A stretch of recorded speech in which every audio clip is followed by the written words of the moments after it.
In late 1997, the World Wrestling Federation was beginning its most transformative period, shifting away from the family-friendly tone of the early 90s and embracing the edgier, unpredictable style that would define the Attitude Era. Two men on very different paths found themselves inevitably clashing in one of the most intense mid-card rivalries of the time. Ken Shamrock, the legitimate former UFC champion billed as the world's most dangerous man, and The Rock, a second-generation superstar who was only just beginning to tap into his vast potential. The Rock had debuted in 1996 as a smiling, overly cheerful rookie that the fans rejected almost immediately.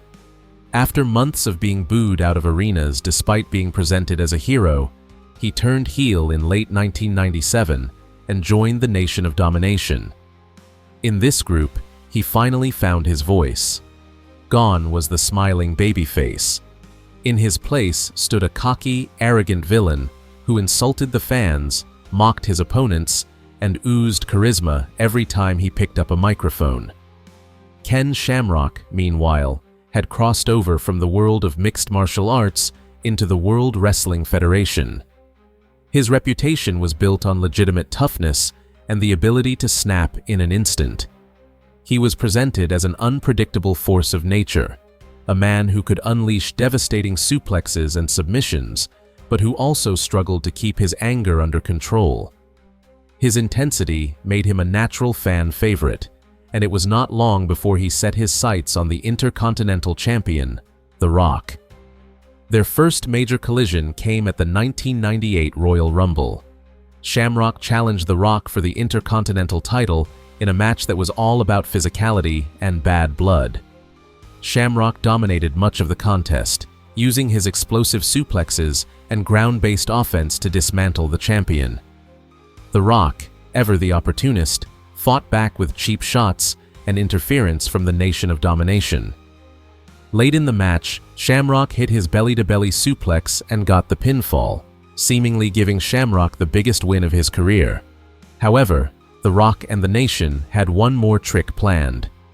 As Shamrock celebrated, the referee found a pair of brass knuckles in Shamrock's tights, planted there by The Rock, without Shamrock's knowledge. Based on this so-called evidence and The Rock's protests, the referee reversed the decision, disqualifying Shamrock and allowing The Rock to retain the title. Shamrock snapped and laid waste to everyone in his path. This injustice only poured gasoline on the fire. Over the next several weeks, The Rock mocked Shamrock endlessly during promos, calling him unstable and mentally weak. Shamrock, true to form, responded not with words, but with violence. Their brawls became frequent and chaotic, with Shamrock's volcanic temper often costing him the upper hand, just when he had the advantage. The rivalry built to another climax at WrestleMania 14. Once again, Shamrock challenged The Rock for the Intercontinental Championship. The match was a brutal, high-energy affair. Shamrock dominated The Rock with suplexes, takedowns, and submissions. After a belly-to-belly suplex, Shamrock locked in the ankle lock once again, and The Rock tapped out. Shamrock was declared the winner, but just like at the Royal Rumble, his rage consumed him. He refused to release the ankle lock after the bell, attacking referees who tried to stop him. As a result, the referee reversed the decision yet again, and The Rock retained the title by disqualification. Their paths crossed again in the 1998 King of the Ring tournament. Both men advanced through their brackets to meet in the finals. This time, Shamrock kept his emotions in check just long enough to finally defeat The Rock cleanly, submitting him with the ankle lock and winning the tournament. It was a major moment for Shamrock, showing that he could win the big one when it counted. The next major chapter came at Breakdown in 1998.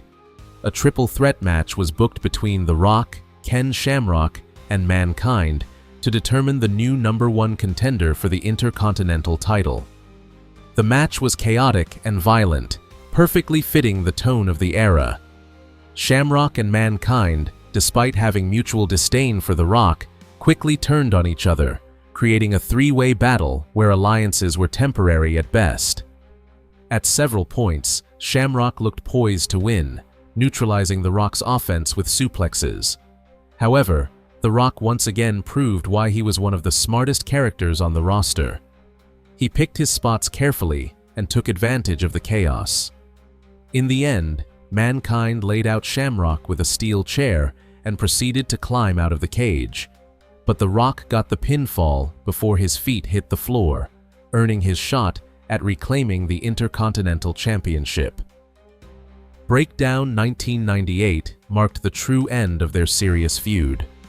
After this, The Rock's popularity exploded.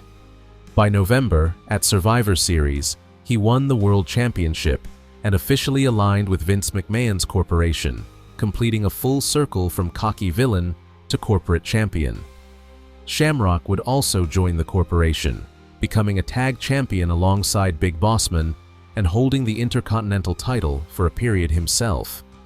The deeply personal one-on-one feud between Ken Shamrock and The Rock was effectively over by the end of 1998. Their battles earlier in the year had helped define both characters. Shamrock was showcased as an unstoppable force who could dismantle anyone physically but struggled emotionally. The Rock developed into a character who was not only skilled in the ring but masterful at playing mind games. The Rock vs. Ken Shamrock rivalry was a vital part of the company's mid-card in 1998. It gave fans brutal matches, controversial finishes, and intense character moments that helped elevate both men at a crucial time. Their feud captured everything that made the Attitude Era one of the greatest wrestling periods of all time.